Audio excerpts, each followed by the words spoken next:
symptoms of COVID-19. Just stay back home and go into quarantine. Just wash your face, no hugs, handshake. Good afternoon, welcome to MPEC TV. In this video, we'll be looking at my favorite club, Chelsea FC. My name is Howard Wilson and I am your presenter for today. We'll be looking at prospective transfers, who we should get and stuff like those. But before I begin my presentation, let me make some honorable mention to some of the guys who have been following. Nini FC, Football Therapy, Green Turf, although he doesn't show his face. Green Turf, we need to see you if you're watching this video. And last but not least, Younes, if I am pronouncing your name correctly. Right. Occasionally I might follow Daniel, that is son of Chelsea, I think it is. But these are some of the main guys I follow and enjoy their presentation on Chelsea. I've been following Chelsea FC since France 98. Obviously I am from Jamaica, and we made the World Cup for the very first time. On the Jamaica team, the Reggae Boys, we had Frank Sinclair, and at the time he was the person who had inspired me to start following Chelsea. He's a great defender, like how he defends, like his attitude on the field. And essentially there were quite a few of others who eventually made it to the Premier League, like Ricardo Gardner, Fuller and so forth, Ricardo Fuller. But I took a liking to Chelsea FC. I followed Bolton Wanderers for quite some time while Ricardo was there as well.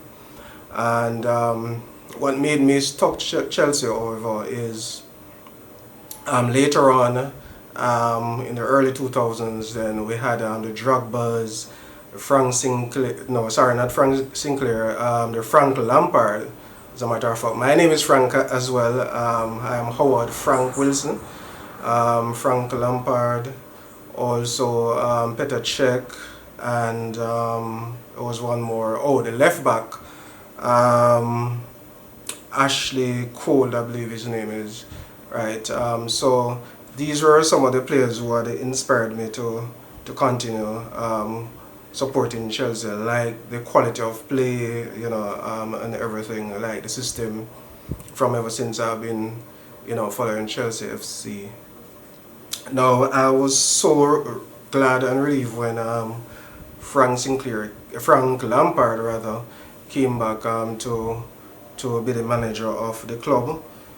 He knows the club ins and out, and you know, the club have been up and down in recent years, and hoping that with this new young coach, you know, we can have some form of stability and consistency. And one of the things I like about Lampard as well, he believes in the young players, right? But at the same time, believing in the young players, it doesn't necessarily mean that we have to sacrifice the mature players, because it need the experience from the mature players to groom the young players. So we have to be careful, you know, how we make the transition between youth and seniors. Now, in my mind, I think we need about 5 to 6 signings this season, since we didn't get to sign last summer nor January. We need about 5 to 6 signings for us to be a world-class club again. Alright, we're in transition now, and we need about 5 to 6. I don't think we need a whole revamp of the 11 starting players. We just need 5 to 6 quality players.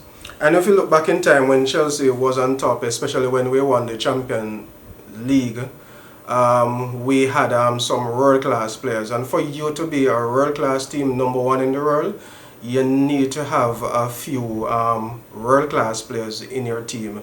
World-class players in my mind are players that are ranked in the world in their position between 1 to 5, top 5 in the world in your position. So if you play a left back, you must be in that top 5 to be considered in my mind as a world-class player. And in 2012 thereabout, when we won the Champions League, we had Frank Lampard. Easily he'll be top 5 in his position in the world at the time. We had Drogba, he was named among the top 5 striker in the world at the time. We have Ashley Cole, was one of the best left back Chelsea has ever seen on worldwide. We had Czech, the goalkeeper, easily one of the top 3 goalkeepers in the world at the time.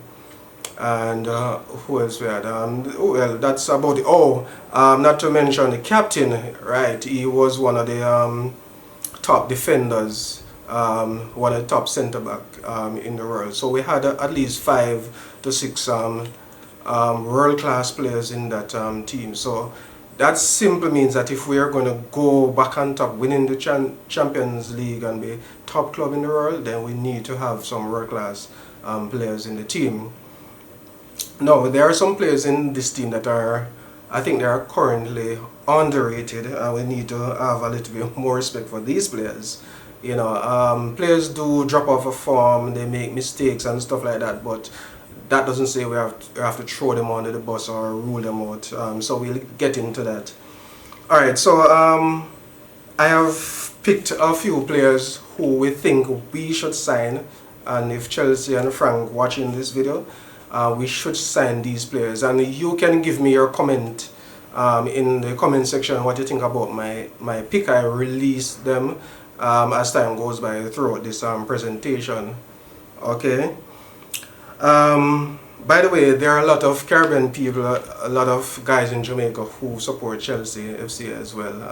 A lot of my fellow Jamaicans and Caribbean people, they are what we call a bandwagonists. If Chelsea is on top, they support Chelsea. If Manchester United on top, they support Manchester United. Now, to my surprise, a number of persons are supporting Liverpool because Liverpool is on top. Win, lose or draw, I am Chelsea. Right, they will support Brazil when Brazil beating up everybody. Brazil not doing so well in recent times, or people choosing other other nation. I remember when Spain was on top of the world, everybody suddenly started following Spain. When Germany won the World Cup, everybody started following Germany. So we know exactly now who is our true Chelsea supporter. Alright, so let's start from the goalkeeper. I truly believe, as I heard a number of persons said, we should keep Kepa. I don't remember specifically, but between Digne and some others, I really agree with that. I think we should keep Kepa. He has the potential. He's not a world-class goalkeeper, but I think he has the potential. And what I think he lacks though, and it shows in a previous match when he refused to come off, he lacks humility. If he'll just humble and stick to the coach's instruction, I think he can transition into a world-class goalkeeper. Though for a goalkeeper, he's a little bit on the short side. 6'3", 6'4" would have been better, but 6'1" is not so bad because he has the skills. Alright, so I believe we should keep him and observe him for another year to see if he will transition into that world-class keeper that we need. But of course, he needs some competition. Willie has service time. Thank you very much. But I believe he's on his way out. So we need a goalkeeper, and we need a potential or world-class goalkeeper. Reason why I wouldn't go for the German goalkeeper is because of his age, although goalkeepers can go up to 36, 38. And, you know, because they are not running up and down the park, you know, so they will not run out of breath and so forth, and they don't need a lot of speed. But I do believe we are in a transition phase, and we already have a competent goalkeeper, though inconsistent. So we need a younger goalkeeper who has the world-class quality. And I've observed a lot of suggestion of black and so forth. And I believe that the ideal goalkeeper that Chelsea should sign without any hesitation, sign him now, is Onana. Right, I think he's the ideal goalkeeper for Chelsea. And believe me, Chelsea, if you sign Onana now, within the next 2 years, he'll be a world-class goalkeeper. He's a little bit taller than Kepa, 6'3", and he acts as a centre-half. He's very good. He can tackle in one-on-one situation. His reflex is excellent. One tiny weakness he probably have is crosses. He needs to angle the crosses a little better. Maybe try and have a better command in the box in terms of catching high balls, but overall he's one of the best goalkeepers, and he has a rating of 6.81 as a goalkeeper, which is I think a little better than Kepa. When I looked at Kepa, let me see if I see there, Kepa of a rating of 6.44, so it's much better than Kepa.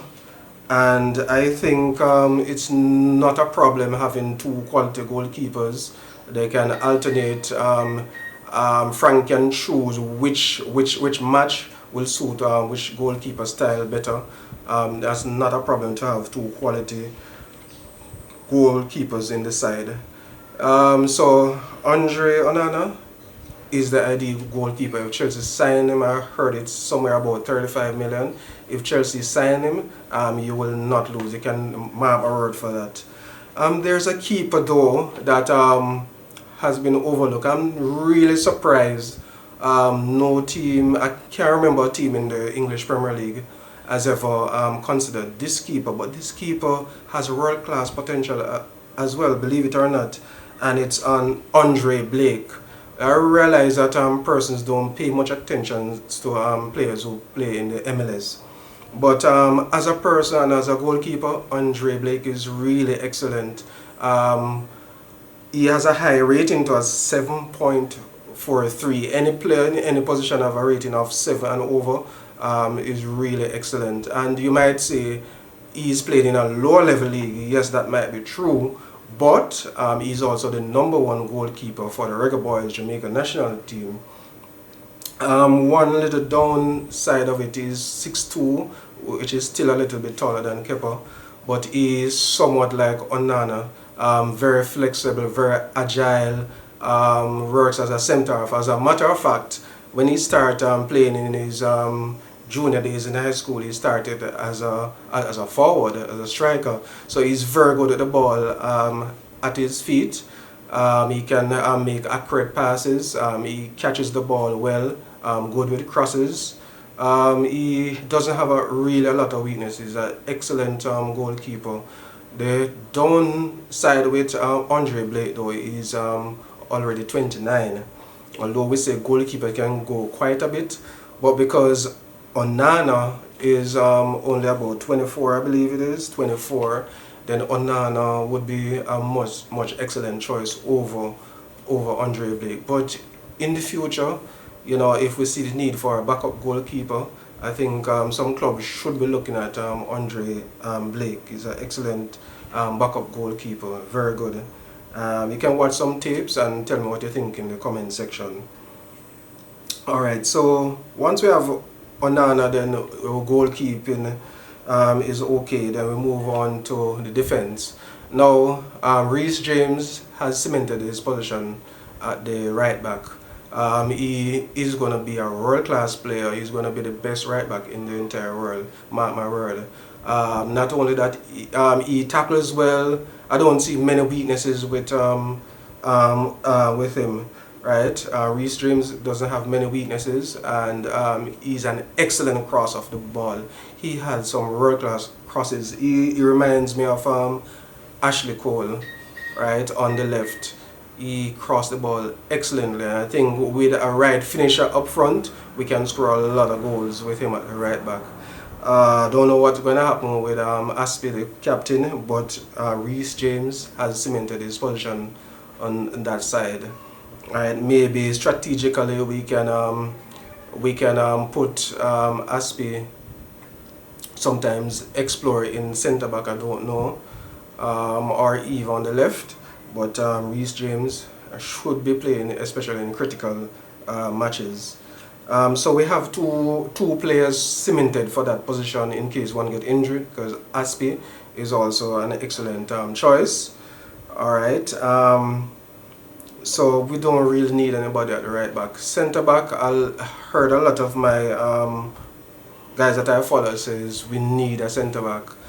Chelsea might think they need a centre back, but to be honest, I don't really think we need a centre back. I think we have 4 potential world-class centre backs to choose from, and they just need the proper guidance. I don't really think we need a centre back, to be honest. When we look at Rudiger, persons are saying Rudiger need to go. No, I don't agree with that. Rudiger has come back from a serious injury, and you try playing with an injury and see what. Any footballer who is world class who just come back from an injury always struggle until they find back form. Even Cristiano Ronaldo, I remember when he was playing for Portugal, I think they won the Europa League or something like that. He was injured, and after he came back from injury, he wasn't as prolific. As time goes on, gone by, he gained back form, right? So you have to give Rudiger some time to to gain back some form, because I think he's a quality defender, right? So I don't really think we need a centre back. Where we do need in defence, however, is a left back. Obviously Emerson, I think he has potential, but in terms of Chelsea style of playing, I don't think he is the ideal person for our style of football. I don't think he is playing with the kind of pace that we need in that position. You have to have a lot of pace in that position, and that is the only downfall with Alonso too. Alonso is not a pacey player like Ashley Cole was, or Reece James on the other side. So I mean, Emerson is talented, but I don't think he suits our style of football, so we can sell him. The player that we do need to keep though is Alonso. What we have to realize that Alonso is a goal scorer. He scored 19 goals for us so far, and for a defense, it reminds me of Ashley Cole again. For a defender scoring 19 goals, that's a lot of goals for a defender. That's even more than what some midfielders score, right? You need a goal-scoring defender. Come from out of nowhere, like Rudiger. He came from out of nowhere, scored twice. Alonso came from out of nowhere when our back was against the wall, scored twice in a match. Again, you need those kind of defenders who can turn up and score. I fall in love, but don't wanna feel the pain, and I'm so low, cause I don't know if I'm alone, if I'm unknown, but I won't go, no I won't go. You ain't never gonna slow me down, cause I feel alive now. Digne, oh, that's a gem of a goal. They do not come a lot better than that. Oh, what a goal! He is becoming a real Everton favourite. Brilliant! What a way to get your first goal for the club! Fuck on 9 to 5, think I'm gonna go insane. Always on the grind, but still everything's the same. I'm sick of wasting time, wish